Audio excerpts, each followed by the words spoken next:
Bonjour les amis, on retrouve notre évangile de Luc, chapitre 9, les versets 51 à 56. Pour un passage que nous avons déjà lu il n'y a pas très longtemps, c'était le 26 juin dernier, mais aujourd'hui on le revoit car aujourd'hui c'est la fête de Saint Vincent de Paul dans l'église chrétienne. Et Saint Vincent de Paul est le fondateur d'un organisme qui s'appelle les prêtres de la mission. Or, comme arrivait le temps où il allait être enlevé du monde, Jésus prit résolument la route de Jérusalem. Il envoya des messagers devant lui.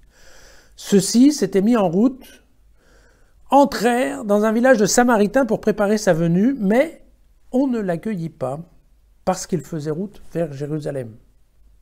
C'est-à-dire qu'en fait, comme les Samaritains n'ont pas la même religion que les Juifs, un voyageur qui passe de Galilée, qui traverse la Samarie pour aller vers Jérusalem, ça veut dire qu'il est juif. Et donc, globalement, n'étant pas de la même religion, il n'y a aucune obligation pour un Samaritain d'accueillir chez lui un juif.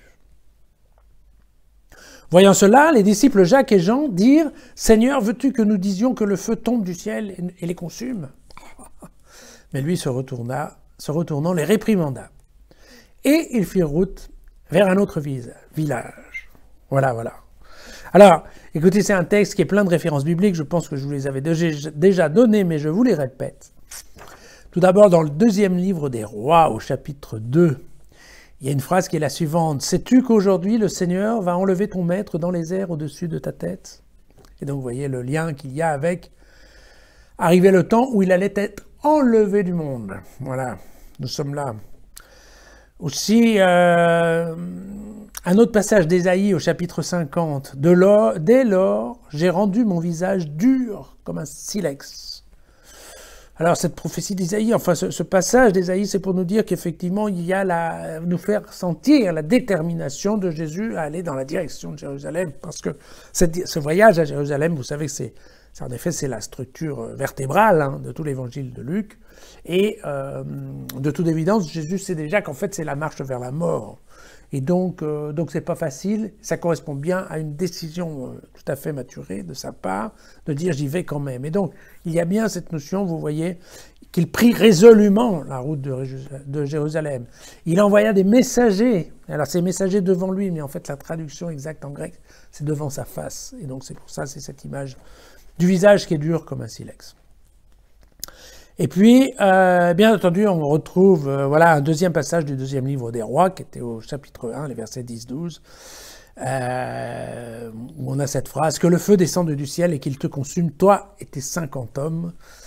Évidemment, c'est copié-collé. Et donc, en effet, Jacques et Jean vont ressortir ça en nous disant « Voilà, ce village de Samarie qui veut pas de toi, si tu veux Jésus, on leur envoie voilà, le feu et on les brûle et on n'en parle plus. » Voilà. Et bien évidemment...